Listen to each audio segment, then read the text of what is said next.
Imagine a world without coins or notes. Humans still needed things, they had skills, they had goods. How did they get what they needed from others? This was the time of barter. A farmer with too much wheat might want a new clay pot. A potter with many pots might need some of that wheat. They would try to make a direct trade. This system was the very first way people exchanged value. It happened long before any king minted a coin. It happened long before any bank printed a note. Barter seemed simple on the surface. I give you this, you give me that. But it was not always easy in practice. What if the farmer offered wheat, but the potter did not need wheat right then? Maybe the potter wanted wool for a new blanket. The farmer would then have to find someone with wool who wanted wheat. This created a chain of wants. It could become very complicated very quickly. Humanity needed a better, more flexible way to manage its growing needs and desires for exchange of goods and services. The biggest problem with the barter system was something economists call the double coincidence of wants.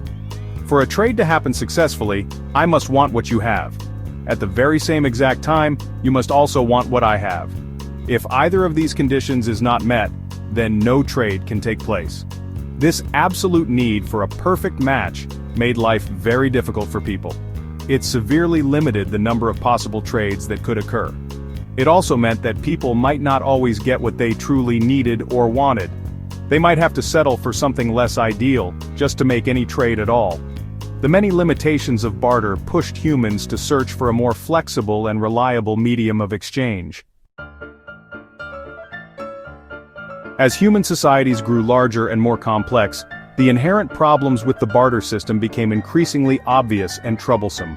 People started to look for specific items that almost everyone in their community might want or find useful.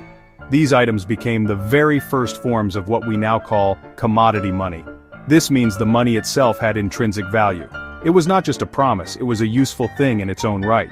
What kinds of things became these early forms of commodity money? It varied greatly from place to place and from culture to culture. In some parts of Africa, and even in parts of Asia, cowrie shells were widely used as a medium of exchange. In other cultures, people used items like decorative beads, blocks of salt, or even large, specially shaped stones. Salt was incredibly valuable in ancient times for preserving food, so much so that the word salary actually comes from sal, the Latin word for salt. Roman soldiers were sometimes paid part of their wages in salt.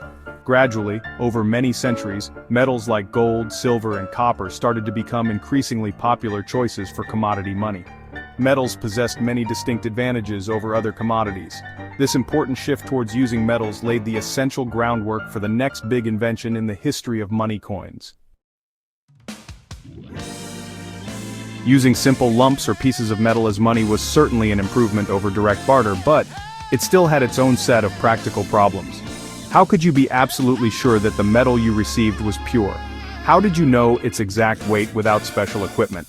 Every time a trade happened using unstamped metal, people might have to weigh the metal carefully.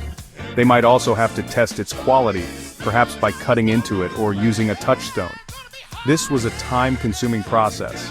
The solution to this problem emerged around the 7th century BCE in a kingdom called Lydia, which was located in what is now modern-day Turkey. The Lydians started to make small, relatively flat pieces of electrum. Electrum is a naturally occurring alloy or mix of gold and silver. Crucially, they began to stamp these pieces of electrum with an official mark or symbol. This mark, perhaps the king's seal, an image of a god or a symbol of the city, served as a guarantee. It guaranteed the weight and the purity of the metal in the piece. These were the world's first true coins. This simple but ingenious act of stamping transformed how people used metal for money. Section 5. The Promise on Paper, China's Innovation.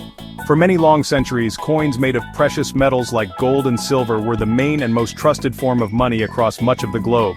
However, carrying very large amounts of coins could be extremely heavy, cumbersome, and quite dangerous. Imagine a wealthy merchant traveling long distances with heavy bags full of gold or silver coins. Robbers and bandits were a constant threat on ancient trade routes. As trade volumes grew, especially long-distance trade along routes like the Silk Road, the need for a lighter, more portable, and more convenient form of money became increasingly apparent. The solution, once again, came from an unexpected place. This groundbreaking innovation happened in China during the Tang Dynasty, around the 7th century CE. Merchants who traveled frequently and dealt with large sums of money started to leave their heavy metal coins with trusted agents or institutions for safekeeping. In return for their deposited coins, they received paper notes.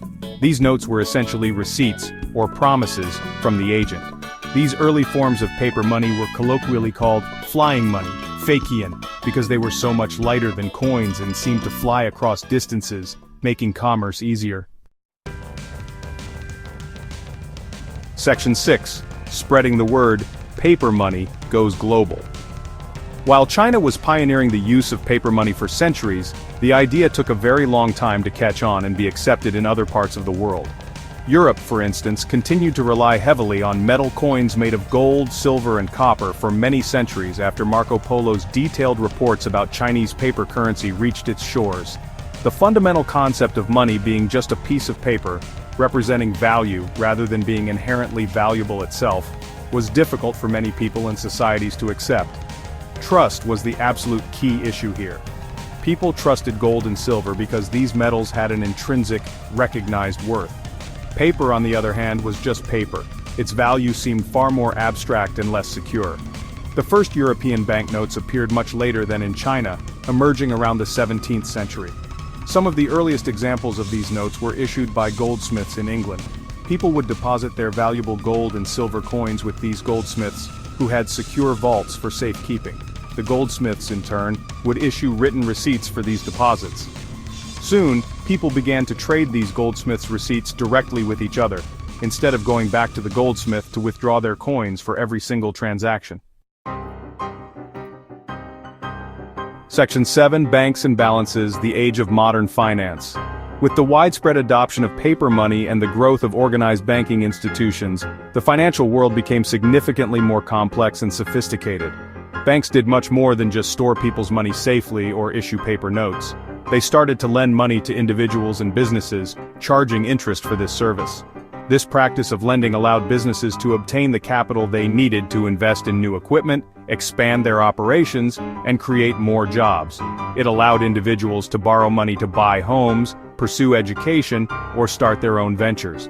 The concept of credit, which is essentially borrowing money with a promise to pay it back later, often with interest, became a powerful engine for economic development and growth.